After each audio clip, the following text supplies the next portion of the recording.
Hey guys, welcome to the Fool Show. Of course, I am Foolish Phil. Just doing a little recap of Michigan State versus Michigan, the rematch on March 9th, senior night at Michigan State.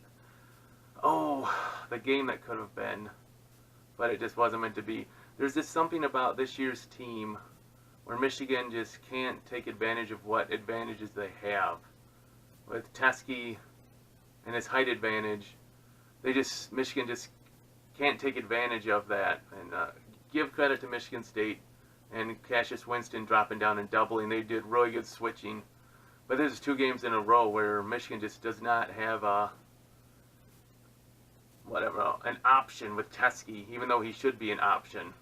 But it is what it is. Michigan started out on fire, just playing really well. First, I want to break it into 2 halves here. First half, came out on fire. They're doing great. And then all of a sudden you start getting all these ticky-tack fouls. Tic-tac fouls. I mean, we had Livers and Iggy had to sit the last 10 minutes of the half because they had 2 fouls each. At that point, Iggy was 5 for 5 with 12 points, I think, and he had to sit the rest of the half. Just weak fouls. And the media, the TV broadcast was calling them out too as just being nothing fouls. You see Winston just snapping his head back and over-dramatizing everything. And I gotta give credit. Izzo is a whiny coach that whines to the refs and complains and complains. Even when he's getting the calls, he's getting the refs to come over so he can complain more. The media pointed it out. Doc is like, Beeline's not doing anything, and Izzo is. And you know what? Who gets the calls? The squeaky wheel. I give credit to Izzo. He knew that Michigan State wasn't going to be able to do anything right away, that they didn't have the offensive flow going. So what do you have to do? You have to beg for all the calls, and he got them. The first half, Michigan had 1 free throw. Michigan State had 15 to 1 free throw range. Up until about the 4-minute mark, Michigan's offense was kind of clicking pretty good. But then things changed. I mean, you just had Poole and Simpson out there were like the only people who even had a chance to really score. And Poole just kind of had a Poole type of night where he looked good, and then other ones where he just like, I'm just going to dribble the ball here and shoot. Simpson had a poor, just terrible effort game. And I mean, I know Cassius Winston is definitely the Big Ten Player of the Year, but man, he how many times? I think about 5-6 times that Simpson drove to the lane only to get a shot blocked or just missing layups anyways. And it's like he just was having just a terrible night offensively. He didn't hit any 3-pointers. And they didn't even look that good. It's just not great. Not great. So the first half, summed up. Personal fouls kept Michigan State in the game. I'm going to stick to that.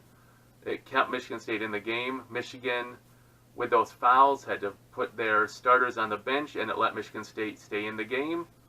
Fine. That's the first half. Second half, Michigan State completely dominated. As traditional goes for this year's Michigan team, they had their offensive go away in the second half. They just had their dry spell.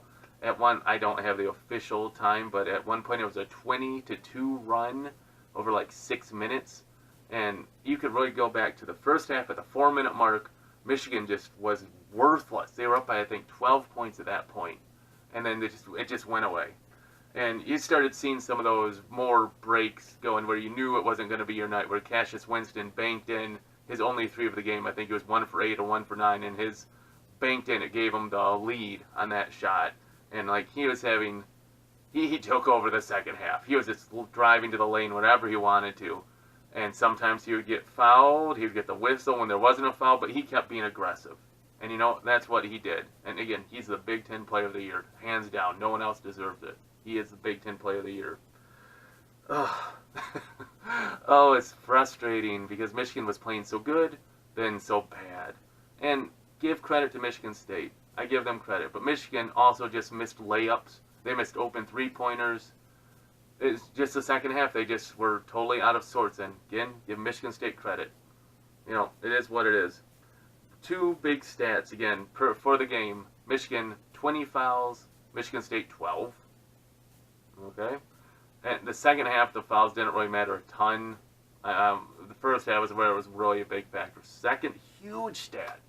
Michigan State out-rebounded Michigan by 25. 21-46. Even when Michigan was trying to get any sort of a comeback. Oh, Michigan State miss a shot, rebound, miss a shot, rebound, miss a shot, foul.